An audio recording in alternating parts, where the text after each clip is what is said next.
It's a funny little thing about that. How I got the name. We can say stop the test, we can say Dawi. There's so many right shit with this name. Catch the rhythm with WVOG Worldwide Radio, our 24/7 streaming service. With over 11 genres to choose from, there's a beat for every mood. Got your own tune? Share your music with the world right here. Download the app, share the vibe. Your talent, our platform. For more, visit wvogshi.com. WVOG Worldwide Radio, sharing one beat at a time. Download the app today and feel the beat.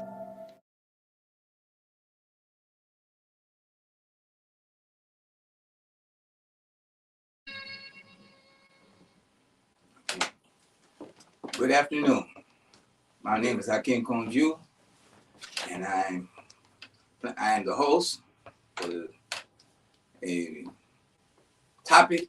This is called Let the Elders Speak, and I'm with my co-host Dawi, and we want to touch on a subject that's very important to us as a people, because without your elders, where's your past?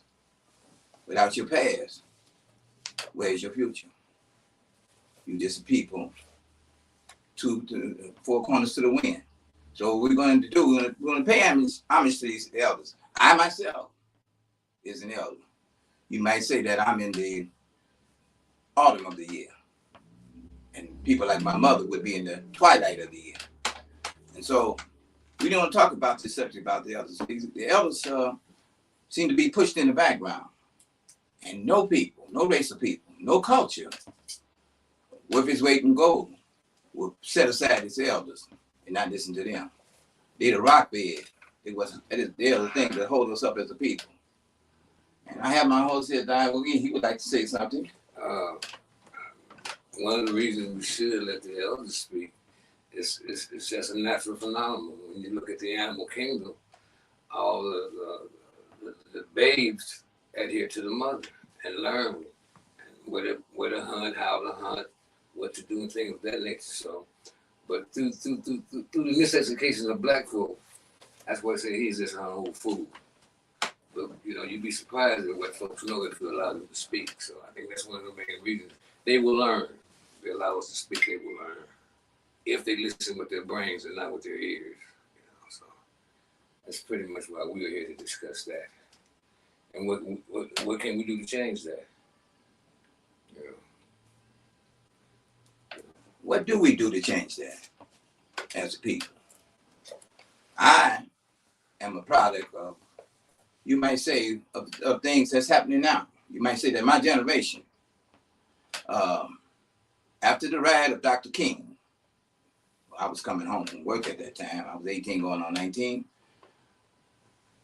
Things were put in place, because when that outbreak happened, it happened in 100 cities here in America. Nothing like that had ever happened before on that kind of precedent. And I'm a man that's a firm believer of history and people. And I want to say that these Kerner reports and these Warner reports and all these other reports that was written up after these uprisings set a stage and set a tone, of things to come in the coming years. And if I look at people, social engineering, or social engineers, they plan 20, 30, 40, 50, 60 years down the line. And you might wonder, how's a man 60-something, 70-something years old acting like he's 20 years old, and unmature 20 years old at that? You might want to answer that question. But like a train that derails, everybody knows that the train derails. They see it falling off the track. Even Bozo knows that, and he'll get rich off of it. But the good engineer is going to look for that black box. And that black box is going to tell him what made the train derail. And that might be 20 miles down the road, which brings us to our subject today. And we're trying to revive these elders. Where are they? Are they afraid of these young savages out here in the street now? Has it gotten to that? where they can't live the last part of their years in reverence, quiet, with respect? Or do they have to walk on rice paper every time they walk out their house? Even in the daytime. This is how disrespectful it is. See, because today, I have to say, it is fashionable to be a fool. So the more fool that you are, the more you accept it. Now, I was told this many decades ago, maybe 50 years ago, over 50 years ago, by a man named Bobby Wright. He said it will come a day where you'll be looked at as the deviant, and foolishness and stupidity will be the norm. And that's what you're seeing today. And this is a strong subject that we have to really look at, because I would have to say, by listening to older people, it taught me many things. And I was young and caught up. I was young and caught up. I was young and caught up. And many things went through my head, I have to say. Actually, I have to talk about me, because no black person on the face of this earth, and definitely in America, is not unscathed. All of us are damaged people, every last one of us. And I fight for the fact of dealing with my damage. That's why I have no misnomers about it. And it keeps me in check, because it's a real mother for you out here. And you can get off your square very easily. Yeah, well, I've always said that as far as listening to the elders, if you listen to your parents, first set of elders, you can learn a lot. As a kid, I thought, because my mother was from Mississippi, and she stuttered.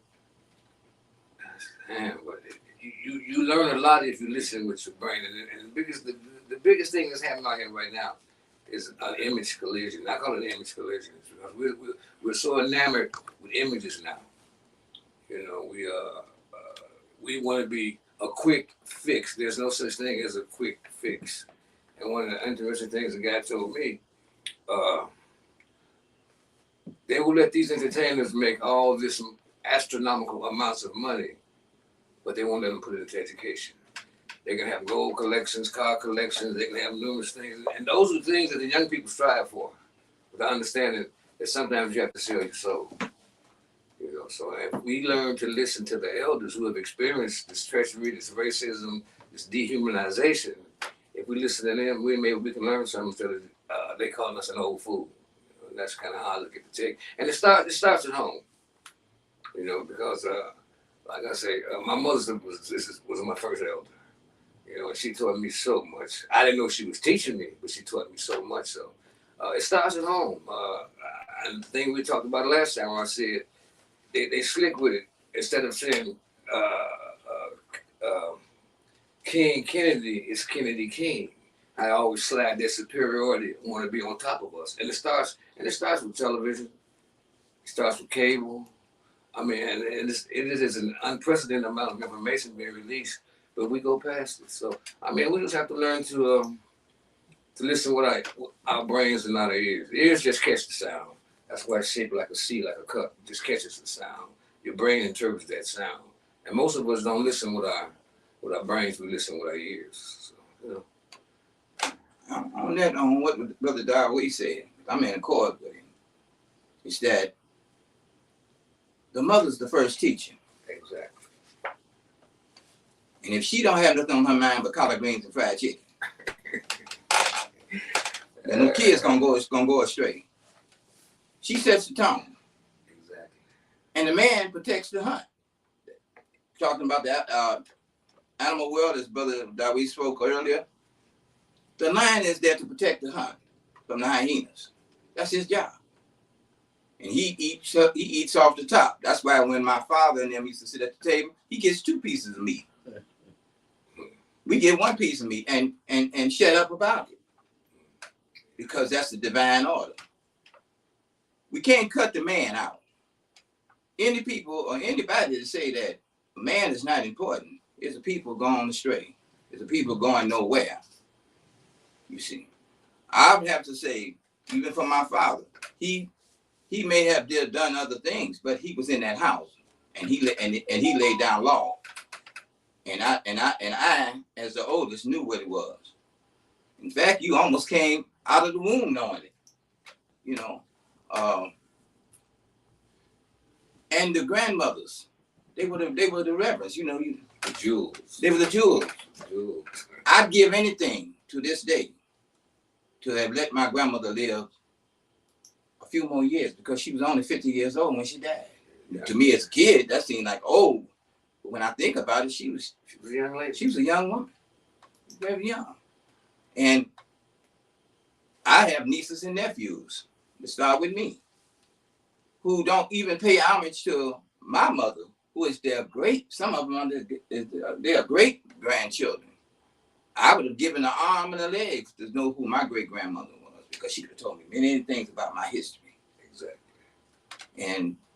But I was the type of child, and I would say, since we don't have a social theory, then since we don't have a strong culture put in place, and we had to work with the mechanics that was allowed us to work with, I would say, me as a child, the ancestors was already in me and I didn't know it, because I always wanted to listen to what old folks were saying, looking right down in their tonsils as they talk. But in doing that, and I started looking for my past of my people, a lot of things they said was a pathway to me doing my research. And I traced my people all the way back to 1800. One set is Yoruba. Some of them come from the Cameroons, and other peoples called the Bamileke, which was on my grandmother's side. And the Yoruba was from my grandfather's side. And they spoke a language, but I would say one thing, because the others do make mistakes, as we all do, being in this country. They didn't pass that language down. And language is when you find yourself lost, you can always go back to your past through language. It takes you back home when you're lost. And some of us, I know you hear my name, Akinkanju Ologn. That was the name given to me by a brother from Nigeria, a Yoruba, because I wanted somebody to give me a name based on my character. That's what me hungry for my past and knowing how it's got to be or should be, but it's not. And people ask me, "But that ain't your name." I said, it is my name. It ain't Frank Williams. I'm not Anglo-Saxon. I didn't come from Germany or Norway or other places. I came from the motherland. The motherland. Even in Africa, they still say the mother. They don't say the fatherland. They say that in Germany and other places. The mother's the reverence. She's the queen. If she knows where her place is, in order to honor her throne and wear that crown. But if she flim-flamming, if she's not listening to our elders, and I'm going to say something about that, about the elders, I would have to say, and I have been in places where a grandmother, who you think would be a grandmother, would sit down with their grandchildren and teach them, nurture them, was sitting up cutting up dope. That's what they do now, man. And the grandchildren was right there with her, and so was her daughters. A whole family of them. You understand? Setting it up for them to go to penitentiary, which one of them did, and he's still in there. And he's been in there for about 30-some years. You see, if we don't know which way is home, as the people, any road will take us there. And that's a tragedy. You don't know which way is home, and I'm just gonna pick a road off the top 40. That's a tragedy right there. And the elders hold a lot of key. And I'm glad that this subject today, and I want to thank the Sister Malika for bringing me here.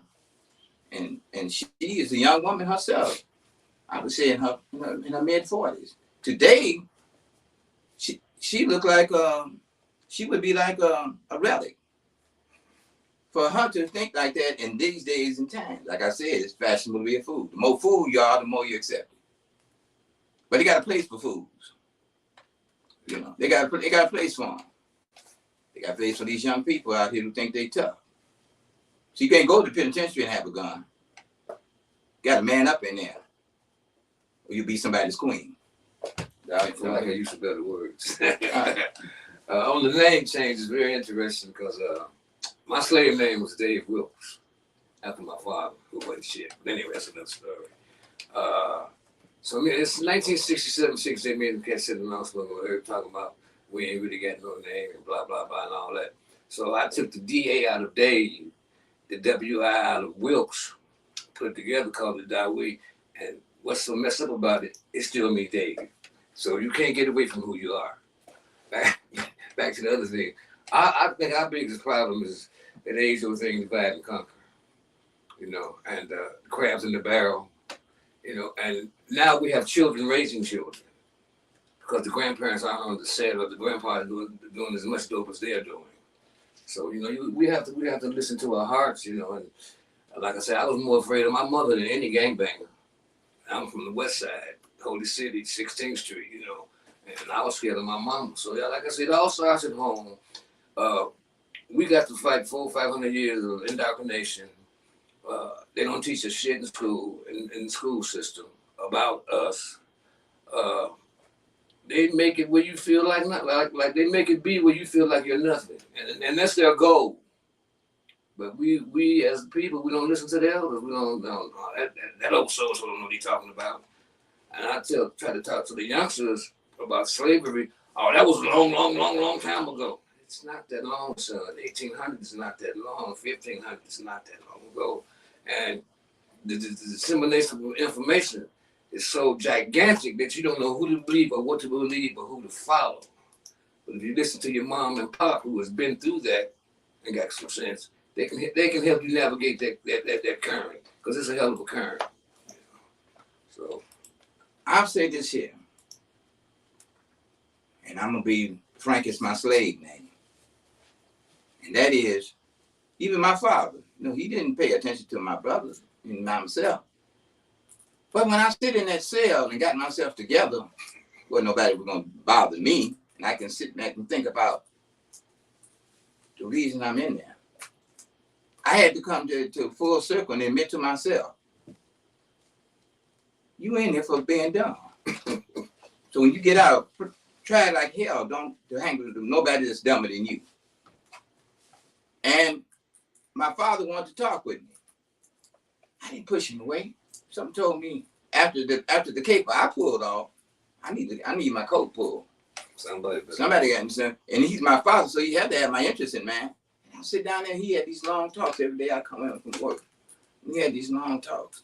But I'm gonna tell you one thing that I would say that the ancestors was telling me when they had the so-called riots in the neighborhood, and people asked me, man, ain't you gonna go in that store and steal? I said, and what would that accomplish?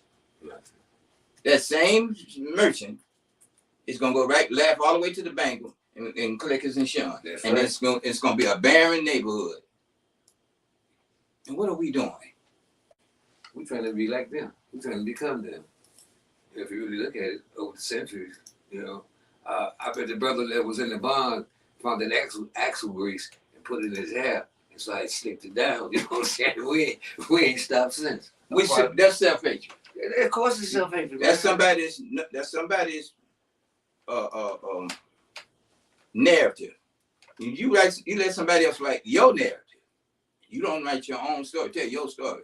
It's not gonna be in your benefit. But we think it's our story, though. I mean, with the conks, I used to see cats with the do-rags on their hicks. I've never had a process. I never did anything to my hair, period. Smart man. Never. No Jerry Curl, none of that stuff. I was cool.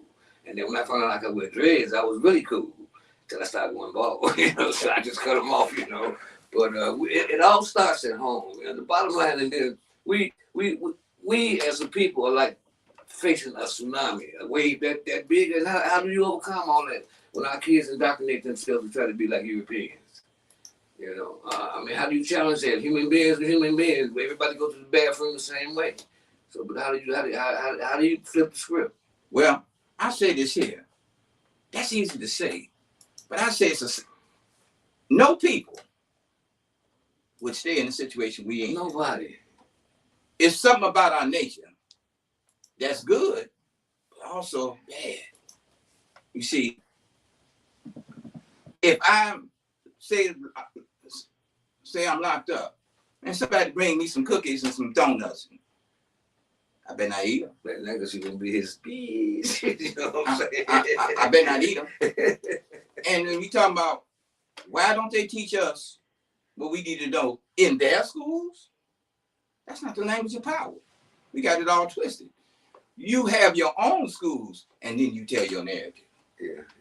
And just like you said, well, we can't do it. Yes, you can do anything that you desire to do. You start calling yourself black people before you was a coon, a jigaboo, spit chuckler, watermelon spitting seed, tar baby. You know, and darky. And I had an uncle. He's dead. The soul rest in peace. He was dark skinned. And show you how self-hatred do. His friends say, call him blue fellow. And I called my uncle blue fellow. He tried to throw me in a tub of hot water because of the self-hatred. Then 3-4 years later, I hear these people that his girlfriend's kid people are, they calling him black boy, and he's smiling. Because by now black is beautiful. See, look at the self-hatred. Look at me. And look at if you'd have told me that I wasn't clean, I'd killed you. And I look like a buffoon. I look like a stand-in for Ringling Brothers. With a Quo Vadis. You know what a Quo Vadis was? Those were the Roman legions. Exactly. That wore their hair like that. That's what it was called. You see, and then to not tell you how bad, how really insane I got. I had a red process, a pompadour, red now, like I'm Irish, You see, and loud clothes and stuff like that, and looking at myself like I'm God's gift to all the women, looking at myself. You see, and that wasn't what's happening. But one day the ancestors told me, you know, man, you going over here, you going over there. You need to find you. And I started doing a lot of research and started thinking about things back in my past that bothered me, but I just pushed them aside. A new person was about to emerge, and I started to remember my elders. This is what this program is about. So I started remembering my elders and things that I heard them say. Like I had an aunt, a great aunt, and she, excuse my vulgarity, but somebody asked her, Aunt Julia, how do you get your charm? How you do what you do? She said, honey, it's a mighty poor ass rat, ain't got but one hole.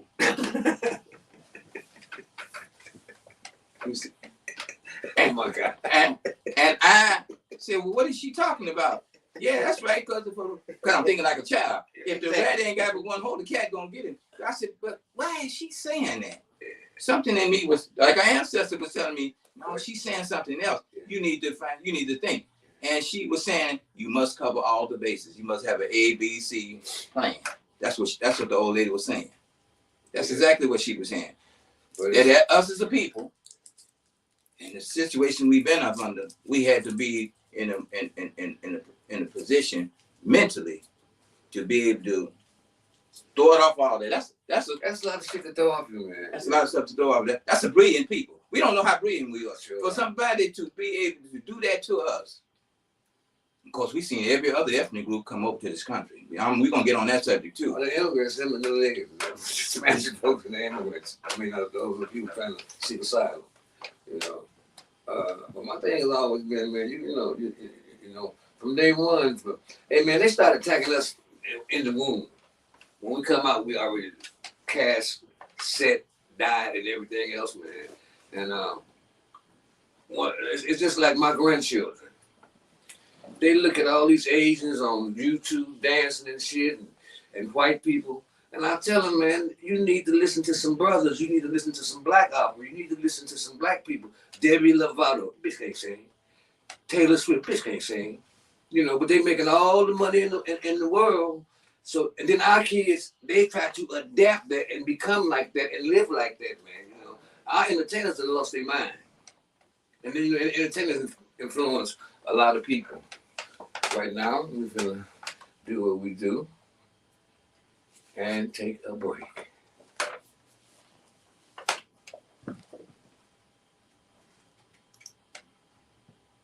This is your dancehall master and Iroma honoree, GT Taylor, inviting you for the return of the 41st anniversary of Iroma, International Reggae and World Music Awards to South Florida, celebrating reggae and world music's biggest night of honors at the Lauderhill Performing Center on Friday, March 22nd, 2024. Celebrity VIP red carpet arrivals at 7 p.m. Save the date and secure tickets early now at www.irama.com.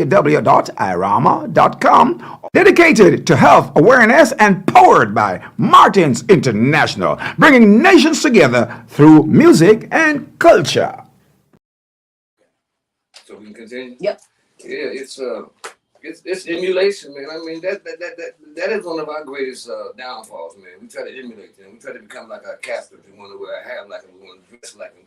We want to wear Da Vinci and Doodoo and all them kind of shit, man. You know that don't define you. And we try to be just like white people, man. That's why we started doing the do rag when I had so we shake it fall all over our head. You know, images, man. We all about images, man. Until we can define our image, which takes a little bit to do. But I found myself through the music, man. I mean, I grew up with the Miracles and the Temps and all of that, man. But when I heard Christ the Redeemer by Donald Byrd, it blew the top of my head off. I had never heard anything. Matter of fact, I didn't even know black people could make music that good. You know, I mean, the rock and roll and the blues and all that, man. This jazz was a whole. Hey, man, when I first heard some jazz, I lost my mind. Like I told you before, Dawood, I heard it from the cradle, from the womb. My father told me that I've been listening to jazz from the cradle, but I can never remember a time when I didn't listen to it. And then my people came from the jazz capital, New Orleans. Well, some people would debate that. No, Kansas City. they can't debate it. Everything came from New Orleans when it comes to music. Yeah. When it come now it spread to you had different diversions of it in Philly and Kansas and other things. But when you talk about jazz music and the diaspora, because jazz music in New Orleans was a different kind of music, jazz, because you had they sit on the border where they can go right into Cuba and other places, and so a lot of that influence came into that music. Dizzy, you know, and Dizzy captured it. He captured it and put it and coined it, and he could have went a lot further, and that would have helped us along a little more. But what he did do, he did recognize a man named Channel Poso, and these are great contributions that our elders, you know, put together. Yeah. And when I look at us as a people, as an elder, I can't look at myself just here. And I never ever want to call myself a minority. That's a European term on me. That's his narrative. That's his position. That's his position. And if I was in power, I'd have a position too. So I understand where he's going, but it doesn't work for me. And nobody wants to want that power. But he do what he do. And if you talked about war crimes and crimes against humanity, he should be as guilty as them Germans was in Nuremberg. Top of the game. But we like, again, I keep going back to like the crib, because you know, like my mother already had 4 kids and met this dude, stayed married 40 years with them. So I had a decent foundation, but I was one of them street brothers. I thought my mom was square. I wanted to run the streets. I didn't want no process. When Froze came out in '65, I had one of them, you know, you had to turn sideways to walk through the door, you know, it was so wide. You know what I'm saying? So, but until we learn to love ourselves, our big noses, our big lips, the sisters who mothers rumps, until we learn to love all that makes us, we always gonna try to emulate them and be just like them. Because when I was a kid and didn't know any better, like 11, I thought it was the shit. And come to find out, they is the shit, the real shit, you know what I'm saying, man? So it has to start at home. I try to teach my kids, hey, go to to the computer, put on some black stuff, and black folks, they go back to Debbie Lovato and all this no saying on them, you know, because this is the image they want to maintain, you know what I'm saying? You know, like I said, my daughter married a white boy. What can I do? You know, I'm gonna hate my grandbaby. Right. You know, so I mean, life, it has so many different curves that it throws at us. And in terms of relationships and racial relationships and all that, it's always gonna be us around, because if we ain't around, they ain't around. Their gene pool is shitty. They have to have a whipping stick to measure themselves by. Yeah. Now I've seen, when I talk about my experience, I come from the lower west side. You come from the greater west side. You from the greater west side. Yeah. You was from the greater west side. I was from the lower west side. And in the lower west side, that was a precarious area because we had borders. We couldn't go south of 18th Street. Right. Hispanic. Okay, no, it wasn't Hispanic then. It was Lithuanian, Czech, Ukrainian, Polish, and on the western end of it, it was Italian, a small patch of Italian. That's where Vito Mazzulo came from. Yeah. And where I was, we moved into Jane Addams housing development in 1951. At that time, it wasn't a lot of us in there. It was a few of us in there before we even got there, but very few. I'd say after 1959, 56 or 57, going into 60, then it became predominantly African American. I'll just say African. I ain't say America only talk about the description of where you at. It doesn't constitute race. I'm a black American. One brother told me, I ain't no damn hairstyle. I ain't no afro. Yeah, that's a hairstyle. That's a hairstyle. It's not individual. It's not individual. So, and then another brother told me, they talk about the Native Americans and their inability to act a fool when they get drunk, but their body does not digest liquor the way we do it. That's what makes them act that way. And the Aborigines are the same way, the same exact way. It's a chemical thing. So, you know, I mean, you learn what you learn, you know, and there are so many things out here to learn. And what man knows won't even put a dot on a needle of a pen of what there is to learn. And until, like I said, we have to take it to the crib. We have to take it to the basics. We have to teach our kids to love themselves. You know, you got a big nose. That's how your nose supposed to look. You know, you got big lips. Yeah, can I kiss them? You know what I'm saying? So you know, it's just all kind of insanity that revolves around the people not listening to the elders. Cause we've been there, we know. I can listen to a white cat and tell if he's racist just by his conversation. And one thing the devil cannot do, he cannot look you dead in the eye. He backs away. He turns away. Because that power be hitting him, that strength be hitting him. So he bats his eyes and buckles his head and whatnot. But their whole game plan is to make us like robots, man. You know, it's more black women in power now in political positions than there's ever been before. But what do they do with it? What are they going to do with it? You know, the women can change the world. A woman can go no further than her man. True. A man cannot go no further than his woman. That's the natural order thing. I don't care what nobody else say. I agree with you. They can talk to the cows coming home. And I don't like to sit down and keep talking to babbling idiots. Right. And these sisters, I mean these black women now, man. I don't have the fortitude. And I'm right, and I don't make no mistakes about it. I'm not gonna keep talking to you and you sound like a 24 karat fool. I'm not gonna do that. I'm gonna get out your way.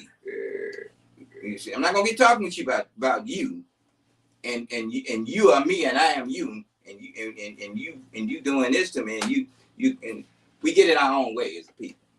We get in our. I was talking one time about how the Italians treated us in the neighborhood, and an elder, she didn't know no better. She said, "You preaching hate." I said, "Am I talking about you?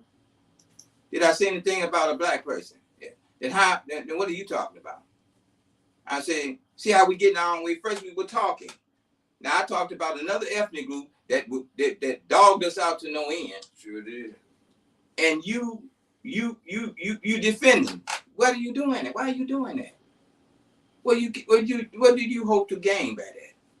Why are you arguing with me about what I seen? And oh, by the way, I picked up a lot of the Italian language because that's what he was speaking Italian. Then their kids don't even speak their own language, so that's another thing there too. So I would say when my people was pushed off of 31st Street in that neighborhood. I was a regentrification baby then. And I have grown to see regentrification now. 40 years ago, nobody knew what that term meant, regentrification. But every 50 years they do it. Railroad tracks be the boundaries, expressways be the boundaries. Every 50 years, it flips the script. Chicago 21 plan said by the 21st century, most blacks going to be off the west side. And it's coming to fruition. See, they tell you what they're going to do. All you got to do is listen. That's why they're trying to get our children. That's why the slave trade, any child is subject to that now, be snatched off the streets and sold, you know. It's like I said, divide and conquer. That's their plan. To divide us. Well, he got dreads, I can't hang with him. Well, she eat pork, I can't hang with him. Don't make no difference what they do. We all got to come together for the common cause and quit disliking somebody because they ain't doing what you doing. That's what we do. We haters. It's like the crabs in the barrel. Every time one get on top, snapping back to the bottom. And that's what we do to each other. I have to be frank and say too, we paying their homage to the elders, but I'm gonna be frank as my slave name. They kept up a lot of stuff too. Oh, without a doubt. Who shot John and why? I don't like her because she thinks she better than somebody. Well, she wants to strive to get out of that hellhole that we all was in. Oh. Do that make her a bad person? Because she's trying to do better. You see, so and my own mother said that, and I used to look at her and I said, and then he used to say this here. My father used to say this. Show me a nigga and I'll show you shit. And I'm looking at him like, is that what they call us all niggas? That's cold. Where? Yeah, he said this. I said, now where did he get that from? That's cold. You know what I'm saying? I said, let me put that in my checkbook. Yeah, mine too. I said, put that in my checkbook. But don't use Dave Wilkes. Use my other name. I said, then he told me during the Vietnam War, man, going on there, they make a man out of you. I said, they'll do what? They'll make a man out of you. I said, well, then what that make you? He said, what did you say? I said, he wanted to jump. I said, Daddy, come on now, man. I didn't let them dudes in the joint turn me out. Ain't nobody whipping on me now. We gonna talk, or we ain't gonna talk at all. Let's just cut this conversation. I said, let's cut the conversation. Because he told me, what you mean, let's cut the conversation? I said, Daddy, you're older than me and trying to teach me finesse. It seems like it's a little too heavy for you. You, my father. I know if I said that, I better have an explanation because we'll get jammed on dynamics. You know what I'm saying? So I said, you came here from the war. You can get a GI Bill. And you saw these same white boys who wasn't white at one time. They were called different names that they said about each other. And they come right here, fighting 2 wars, prove that they good red-blooded Americans can speak the English language and all this, and get all these perks. But you saw them come here to Ellis Island. You saw those very people come here. The cuffs on their pants were so raggedy about to beat them to very death. You saw them come here in your time, but you were so busy trying to be a rugged individual. That's our problem as black men. Yeah. As an elder, I can say this. That's our problem. We don't look at nothing collectively. We don't look at it takes a concerted effort for us to do something. No group of people, with their weight and grow, don't move as a mass. They don't do that. Only a person, only a colonized person, only a person that don't know who they are. And I don't want people to tell me, I know who I am. Stop saying that, please. You don't even know your name, fool. Stop saying that, please. Stop, don't say that. Don't say that. I can say what I want. See, but we don't want to talk like that, brother. We old though. We don't want to talk like that. I can say what I want. No, you can't do that either. Sure okay, because say it around the wrong folks. It's a done deal. I was working, if you talked about the Pope, the Mexican dude wanted to beat me up. He wanted to get off the side and beat me up. I told the Pope was a faggot. You know, so he wasn't for hearing that. You know. But like I said, I always lose back to the shorties. It's all about the shorties now. And our young black kids are very, very intelligent. I mean, my grandson went in the school security system and changed his grades. How do you do that? How do you do that? He ain't 10 and 11 yet. He wouldn't did that. So, I mean, these kids are very smart. I mean, they bring math home I can't figure out. I'm level was good in math anyway, but It's all within the children. We have. I mean, these young boys running around dyeing their hair like women. I understand that, because some cultures in Africa, the men dye their hair. The Puerto Ricans, the men, they arch their eyebrows. But that's part of their culture. So we just have to define us, and when we do define us, it's gonna be hell to pay the captain. That's all I can say. I would say with my people, my mother didn't want to move in a different home. It was about maybe a year old. When they wanted her, maybe 2 years old when she moved there. They built in 1949, and this is 1951. She said, "I want to move somewhere else. I don't want to be around my mother-in-law or my mother. I want my own identity." She moved into Jane Addams, and that was good for me because it taught me cultural enrichment and ethnic diversity, and it taught me barriers. Which is right by Taylor Street. You see what I'm saying? So. Believe it or not, Metro by T-Mobile has the greatest phone deals. Visit our 2 locations, 6247 South Ashland at the corner of 63rd and Ashland, 8305 South Ashland at the corner of 83rd and Ashland. Come in, take advantage of our government assistance program, and start any plan at your budget. And don't forget about our free phone program, available daily. Stop by today. A little bit more in the end. Do something off the book. Closing with a nice poem by Richard, not by me, but inspired by Ralph Ellingson, The Invisible Man. Yeah, profile, bro. And here's the funny thing: mine ain't nothing like his, but yet it is just like his, but from a different point of view. So I enjoy writing for the youth also. That 15, 16, 17-year-old where you can kind of think for yourself, and talk to them those. But like I say, we in the land of geniuses. These kids are so smart, they embarrass me. I mean, my grandson brought on some math that I couldn't do. That was grammar school. You know what I'm saying? So, and once we learn to channel that energy right, and they get more positive images and not super athletes and super stupid entertainers, putting all their business in the street, and, getting the youngsters to become that image, the Kanye Wests, the Will Smith, all Pete Dick. That's the devil, the real devil. You understand what I'm saying? That's the Illuminati, and people don't want to believe that happens. But the European is not going to give up his power. He's not going to give it up without dying. So that's why we got to coexist, and we got to teach our children that this man is a snake. He's a definite snake. And one dude on the radio was talking about they ought to give Trump the Teflon Don name because he slide out all this shit he get into. That's the real Teflon Don. But I mean, this what people look for images. And like I said, if we could ever change the image of our image of being conscious of who we are and loving and liking our nappy hair. Some folks still call it, but see, nappy is that curl, is that strength, is that power. Because no matter how much lie, dye, and shit you do to it, guess what? It's gonna come back nappy. You can't kill nappy hair. You can destroy it and break it down and make it change colors and all that, but you can't kill it. Because the first thing start coming is that kitchen, ain't it? Start napping up. Then as old folks call it, that kitchen. That's the first thing start napping up. So we have to just, if we could just change our image 15%, we turn this thing around. But it ain't gonna happen. That's my view. It ain't gonna happen. We too diversified. Well, we don't have the option of it not happening. Yeah, true that. I agree 100%. We don't have that option. This is not an option. We don't have the option of trying to create an option. Exactly. It is what it is. Yeah. You see, everybody that's coming here have a social theory. I'm sorry, that's a long topic when I go into social theory. But they see what you see as ugly and you run away from, they see as perversely beautiful.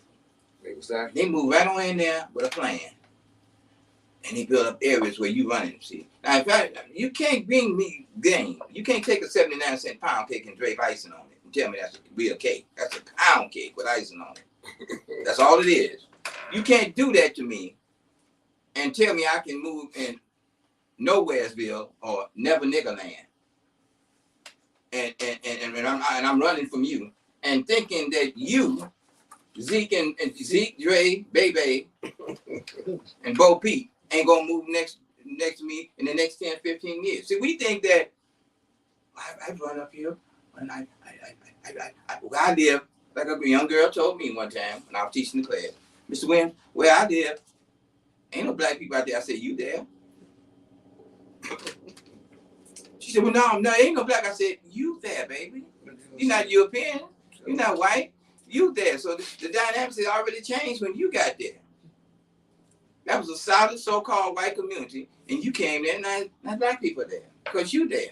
Now, what you could, but another family got to move in there for you to understand. They're coming, like they did in Dalton, like they came in Riverdale, whole Riverdale, and all them other places they came. And now you moving, you wearing some of these places I can't even pronounce them, and you way out there in these places, remote places.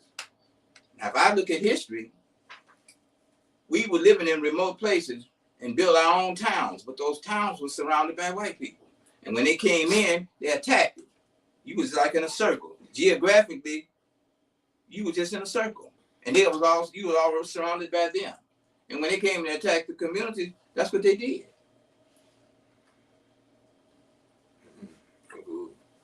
You know, and they attacked the community. And we should have had the fortitude. Now, this is where I feel where we went wrong. Build them up again. You're going to build them up again. Come on back again. And see what we do. We're going to build this back up again. Now, come on back. Come on back. And I'll tell you, it's another thing that and a lot of elders may not agree to me. But any religion that tells me that I got to die to get mine is a religion I don't need. And somebody come here, Chinese, Koreans, Arabs, and get their heaven on earth right here. But I got to die to get mine. That's a hell of a price to pay. First, I got to wait. Then I got to die. Then they give it to me. You know. All right, this is a piece I did. For Ralph Ellington. I am Invisible Man, not science fiction, nor certainly not of H.G. Wells' imagination, but fact. Transparent blackness and white abstractions of reality. A vibrant, live, meaningful energy with hopeless aspirations. I am the invisible man surviving centuries of indifference and denial of humanity. Stairways into live exploding nightmares. Visible repercussions of white kind scheme dream for supremacy as I attack, attempting to arrange a deranged mentality. Yes, I am the invisible man trapped in the daily jam game of mental gymnastics. An expendable, usable, reusable, statistical test tube soul of the 20th century search for man to surpass God, and all for the visible benefit, improvement, and propagation of white kind. Yes, I am the invisible man, scholar, athlete supreme, with visible expectations of reaching for more than invisible dreams. For whatever towering heights I sought to attain to white kind, they're simply invisible games of my visible pain. Yes, I am the invisible man from the womb to the tomb, saturated with bloom and doom. From the womb to the tomb, saturated with gloom and doom, rumbling with the ever-changing ideologies for the destruction of this black invisibility. Designed for the destruction of black self-esteem, designed to try to keep us out of the visible scheme of things, hurrying us to an assimilation or annihilation, siphoning this invisible power to the white nation. Yes, this blue, jet black, beyond black threatens white folks' visible reality.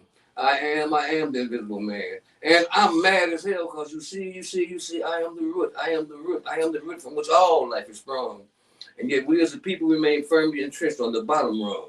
My invisibility confirms my right to be, you see, because his story hails and proclaims. It's the black skin, nappy head, big nose, big lip man from the womb of Mother Africa as the father of all that is human. This is my mantra, that poem right there. I wrote that poem in 1979. And wherever I go, I read it and let people know. We invisible. We're gonna stay invisible. That's profound. You know, that remind me of that picture, the fly.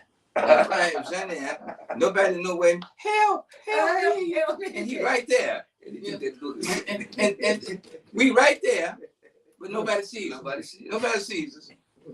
And so we gonna paint ourselves up and look like them. And they still don't see. It is nothing that we haven't done to try to survive in this country here. Nothing.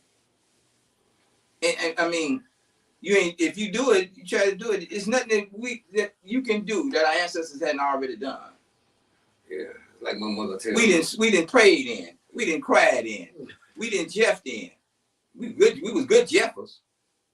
On the plantation, you know, we jeff. We knew how we had PhDs in jeffing. You know what? You have to do to survive, and that's why I said it's the youth. It's the youth that have to save the youth, not us. They have to save themselves. You know, people don't differentiate between the field nigga and the house nigga. They talk about both of them. But that house nigga may have been the very nigga serving master around the glass in the soup. You know what I'm saying? He may have been the same nigga that stole that book for you to read. You know, so we don't know who was who, which was which. But yet nobody writes about the house nigga and the field nigga. I wrote a poem about it, but I've never seen a poem about that. About here's the Uncle Tom. You know, that Uncle Tom make you say, man, all right. You know, and you call him Uncle Tom. And I just found out Uncle Tom was a bad dude. That dude was rough, man, and he stuck to his word to the end, man. And he could have been free a long time ago, but he was a man of his word. Yeah. So you know, we just have to teach the children. They gotta get that nonsense out their head. I refuse to throw in the towel. Oh no, we don't do that. I'm like what the old folks said. My head is hard as Bodak Chum. Or Boulder Wood. That's that hard. My head is that hard because I can't let you tell me about me when I'm thoroughly convinced and determined to find me. Yeah. Well, I'm not gonna stop walking these streets. See, when I saw my grandfather, he was only 64 years old. My grandfather was when he died. Because the sugar was so bad, but if the man urinated trying to get to the bathroom, it's like somebody poured a bottle of syrup there. That's how bad his sugar was. He was dying right there. Now, and he told me, and I listened to him. He said, "I would give you a 12th of this money. I'll give you half of this money for a 12th of your health." He said, "Take care of yourself. You won't be young forever." Sure, and that bothered me. Sure. That bothered me for him to say that. Because when you're young, you think you're gonna be young forever. And those years are fleeting.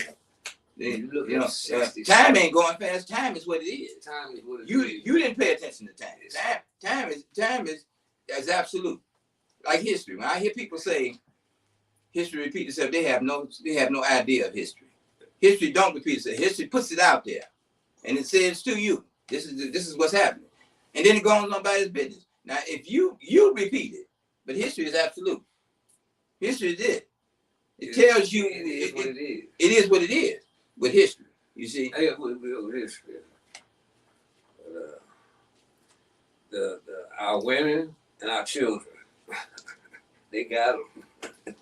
And I wrote a poem about black folks and hair, and I talked about the wigs and the weaves, but I did some research. The Egyptians were wearing wigs and weaves way back then of the lice problem. The lice was running rampant, so they didn't have no hair. They bald, and they made all these wigs and stuff. So I had to rewrite the poem. You know what I'm saying? You know what I'm saying? Quit talking about color.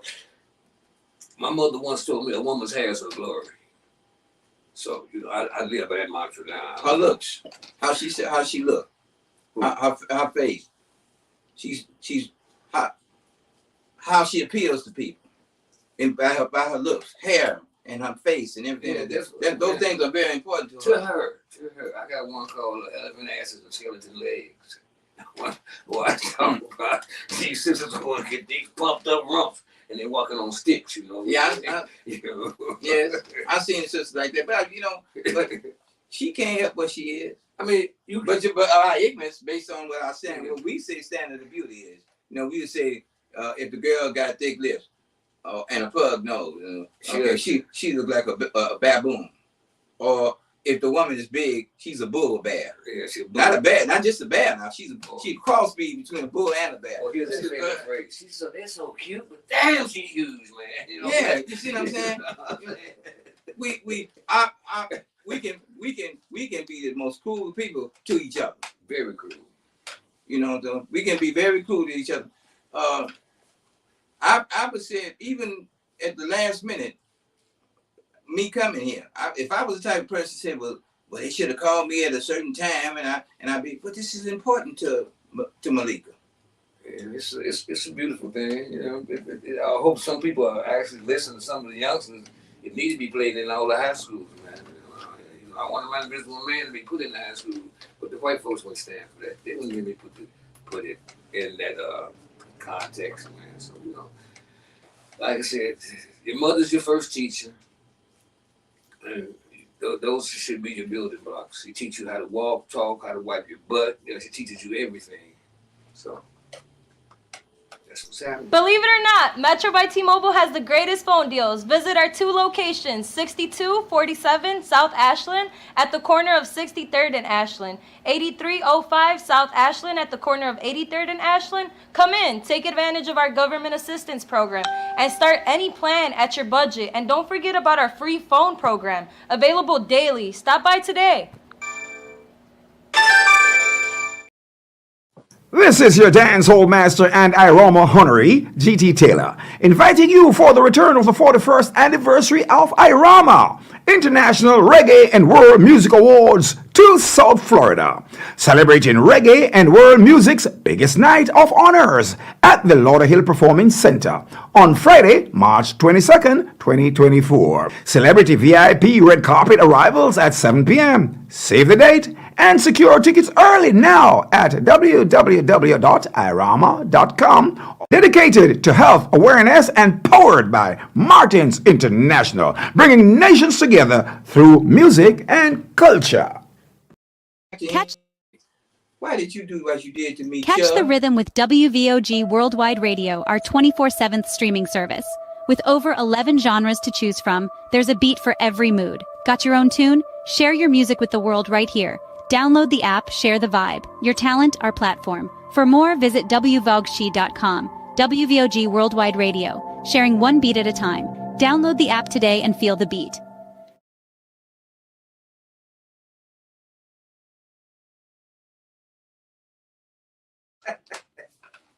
Yeah, so it's been wonderful, man. It was a little shaky, but we hooked it up today, man. I think so. Like I say, I hope some of the youngsters really take heed to this and do a replay on it, because it's a lot of information they can learn. So, well, I welcome this. Yeah. So I mean, it was just as important to me as if I were putting it together. Exactly. It was at the last minute because I thought I'd both be at 4:00. So you can imagine me jumping in, taking a quick shower, and kind of grab my clothes and everything, and then I goes to one place and it ain't there, it's here. You know, and I just said, well, I ain't, you know, because we do this with each other. We have no tolerance level for each other, and say that, you know, things can happen. We are not greater. If I say this here, we are not greater than our circumstances. Then I got to practice that. Right. Circumstances came up, and I got to hit the ground running. Everything ain't always prescribed, you know. And I had to move out. You know, this is important to her, and we talked about this, and the wires got crossed. Well, when I was a caseworker working for white folks, I couldn't tell them people I didn't know nothing about the case. I had to hit the ground running. Right. If I couldn't go in, if I had 15 cases like I did have, but I had one I had to go to, I had to sign into every calendar to let them know that I'm in one court, or they're gonna send a compel order. If I can do that for them, I can do this for her. Exactly.